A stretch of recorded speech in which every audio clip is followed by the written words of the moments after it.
I will never look at history the same way after learning this. In the winter of 1692, fear took root in the quiet Puritan village of Salem, Massachusetts. It started subtly. Young girls twitching, staring into nothing, whispering about dark shapes in the woods. Then came the screaming fits, the contortions. The accusations were ramping up and had the townspeople of Salem crazed. Before long, respected townspeople were being dragged from their homes and charged with consorting with the devil.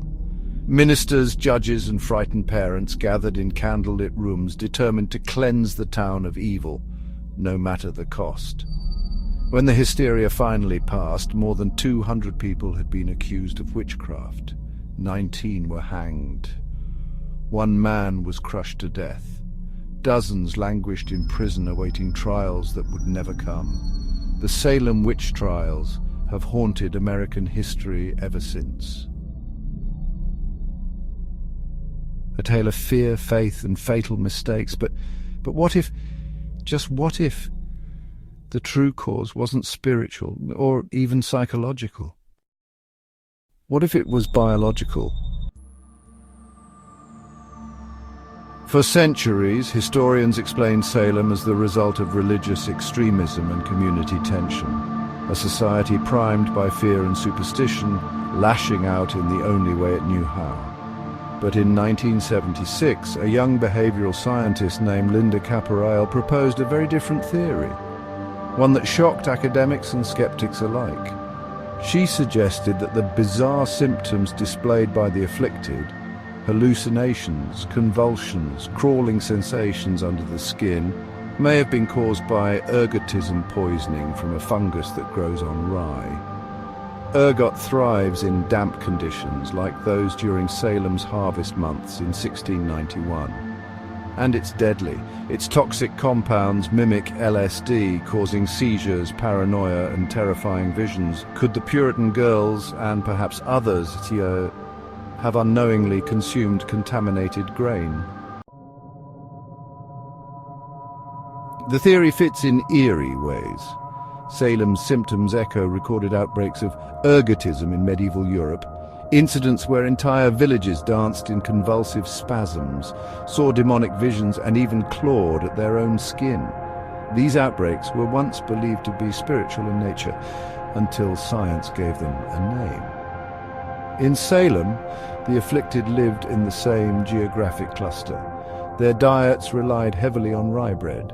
The wet, harsh winter of 1691 created the perfect environment for mold to spread. Was it a coincidence, or a fungal outbreak misinterpreted as a witch's curse? But not everyone agrees.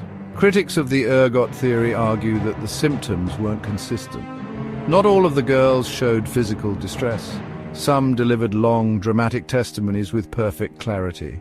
Others seemed to stop convulsing the moment attention shifted away from them. Some historians believe it was a psychological contagion, a mass delusion fueled by stress, isolation, and fear of damnation. Or worse, a social weapon used by the powerless to punish rivals, settle scores, or gain control. After all, some of the first accused were midwives and outspoken women, targets, not threats. Whether the cause was poison or panic, the result was real. Trials began in early 1692. By summer, jails were overflowing, families were torn apart, children turned against their parents, confessions were extracted under duress, and the courts accepted spectral evidence, dreams and visions, as fact. This was not just a breakdown of science, but of reason, of humanity.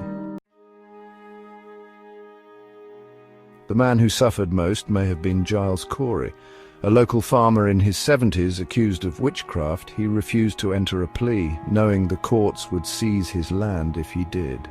To break his silence, they crushed him beneath slabs of stone, slowly, over days.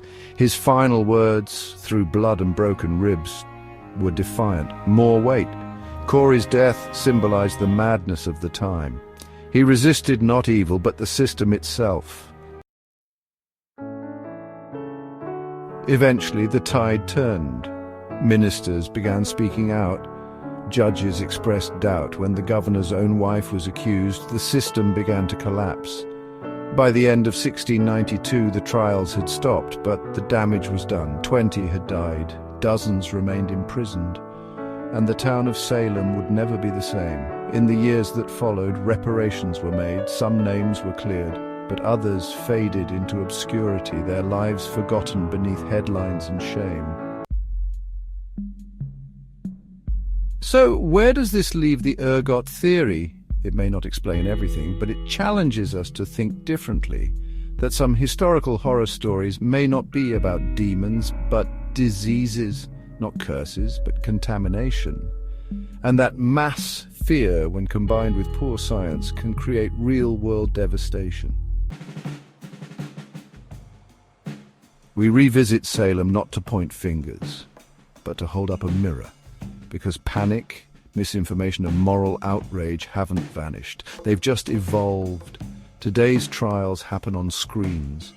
Through hashtags, through headlines, we cancel, we accuse, we rush to judge, long before truth catches up. The technology has changed, but the instincts haven't.